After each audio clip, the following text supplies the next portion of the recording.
Local News Week in Review. A 23-year-old from Little Falls was killed Thursday night in a two-vehicle accident in Wadena County. The State Patrol stated around 7 o'clock Thursday a vehicle pulling a trailer driven by 25-year-old Don Poplin of Hewitt was on Highway 71 when a car attempted to turn left in front of the Poplin vehicle and collided with it broadside. The impact caused both vehicles to strike the ditch and roll. The driver of the car, 56-year-old Charles Denny, the other driver, Poplin, and his passenger, 23-year-old Joshua Farber of Frazee, were all taken to the Wadena Hospital for treatment of injuries deemed non-life-threatening. The 23-year-old Adam Denny of Little Falls, a passenger in the Denny vehicle, Adam Denny was pronounced dead at the scene. Crow Wing County Sheriff Todd Dahl reported Wednesday night that 82-year-old Evelyn Nelson of Brainerd was found dead in Baxter. Wednesday morning, they asked for the public's help in locating the missing elderly female. The sheriff's office said that Nelson was running errands in Brainerd Tuesday afternoon, but never returned home. Nelson's body was found in Baxter Wednesday night. Foul play is not suspected. A 52-year-old Osakis man was found dead in his basement Sunday morning from an accidental fire. A neighbor saw the smoke from the home and called police around 10 a.m. Sunday.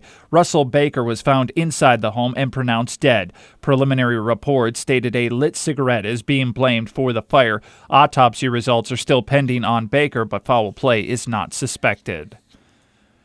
Morrison County Sheriff Sean Larson reported that their office has received multiple calls of business burglaries this month. Areas of the burglaries included the following: Piers, Little Falls, Bolus, Flensburg, and Swanville. All of the reported cases that officers and deputies responded to included forced entry. Either the suspect has made entry through a door or they break out a window. The suspects in each burglary have been targeting cash and tools. Sheriff Larson wants to remind business owners to secure their businesses and never leave cash and tools in areas that are easily accessible.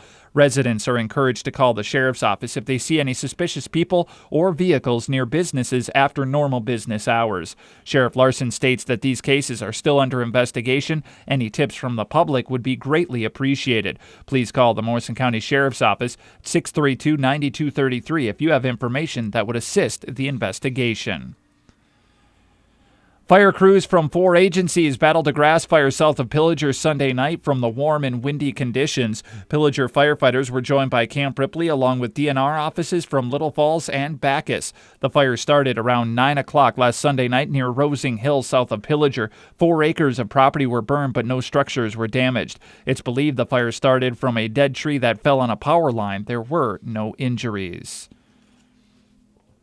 A Crow Wing County jury Wednesday found a 38-year-old Brainerd man guilty of first and second-degree arson. Stephen Whitney remains in jail following the guilty verdict and will be sentenced December 17th. Whitney was found guilty for intentionally starting a May 5th fire with a near-detached garage where 2 acquaintances lived on First Street. The man who shot a St. Cloud bar employee after he was kicked out of the bar late March 2014 was sentenced Thursday to 12.5 years in prison. 25-year-old Courtney Holmes previously pleaded guilty to attempted second-degree murder. Holmes admitted that he was trying to kill James Gackstetter when he fired 5 shots at Gackstetter outside a downtown St. Cloud bar March 29, 2014.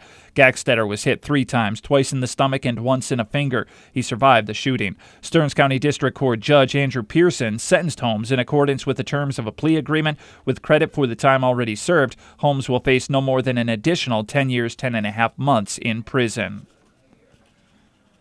Stuart Mills III made it official back on Monday that he will run again for the District 8 congressional seat in Minnesota, currently held by State Representative Rick Nolan, or U.S. Representative Rick Nolan, In 2014, Mills lost to Nolan by 1.4% of the vote. Little Falls Public Works Director Greg Kimmen has been notified that Burlington Northern will be repairing the railroad crossing at Trunk Highway 27 Broadway Avenue beginning this coming Monday.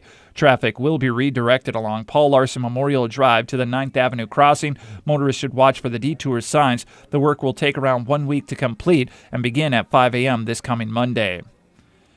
And Morrison County Sheriff Sean Larson reminded us that Thursday was the 50th anniversary of when Morrison County Sheriff John Stack and Chief Deputy Andrew Hurlitz were killed in the line of duty. Sheriff Larson.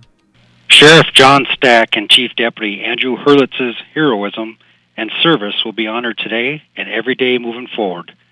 Time should never erase the sacrifices that were made on October 15th, 1965. That was 50 years ago this past Thursday. That completes this week's Local News Week in Review.